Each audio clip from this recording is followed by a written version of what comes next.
"You're not above the law, lady. I don't care who you are." Officer Mallory crossed his arms, lips curled in smug defiance as the woman stood calmly at the defendant's table, unbothered. The courtroom murmured with tension. Her tailored navy blazer, quiet confidence, and unreadable expression clashed against his loud presence and barking tone. Cameras weren't allowed inside, but if they had been, this would have gone viral in real time. Before we move further into this story, let us know in the comments where you're watching from. We'd love to hear. Let's dive in. Just 30 minutes earlier, he had stormed into the courthouse, chest puffed, hand on his belt, telling everyone that he'd finally caught someone important. He made it sound like a victory.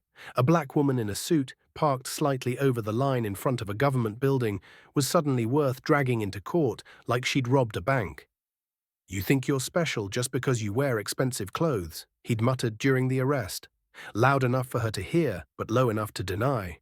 She had remained silent, eyes calm, lips pressed shut like a soldier in a storm. He didn't know how close he was to the truth. Now, inside the courtroom, she finally spoke.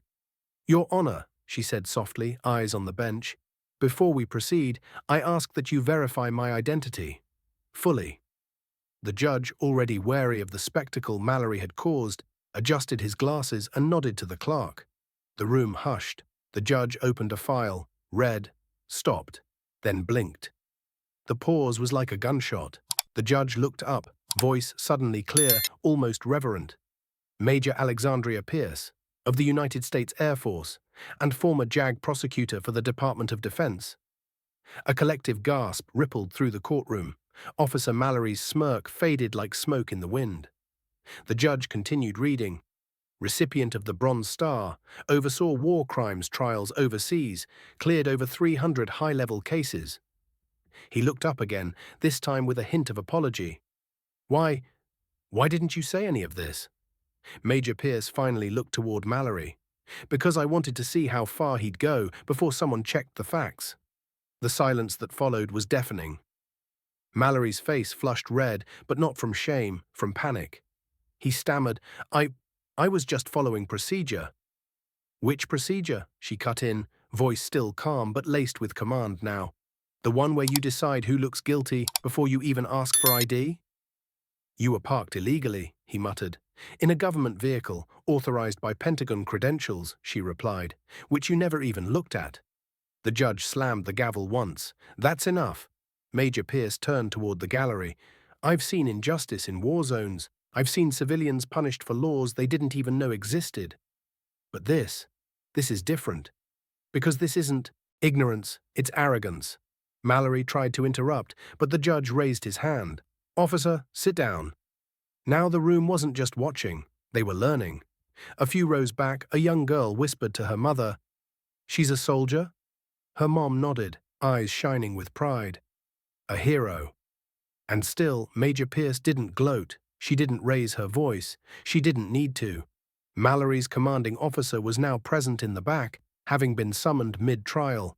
He looked furious, not at her, but at him. This was going to be a long day for Officer Mallory. The judge finally spoke. "Charges dismissed. Officer Mallory, your actions will be reviewed immediately. This court will not be used as a platform for power tripping disguised as policing." He looked at Major Pierce again, softer this time. "Ma'am, thank you for your service, and for your patience." She nodded once. "It's what we're trained for." As she walked out of the courtroom, heads turned, not because of fame, but because of truth.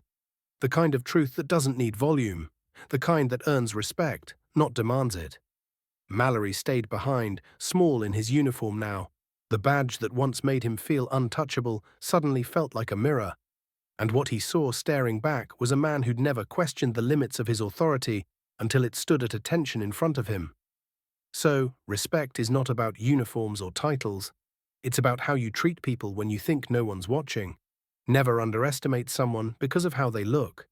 You never know when the quietest person in the room outranks everyone else. If this story touched you, don't forget to like the video, subscribe to the channel, and let us know how you feel in the comments.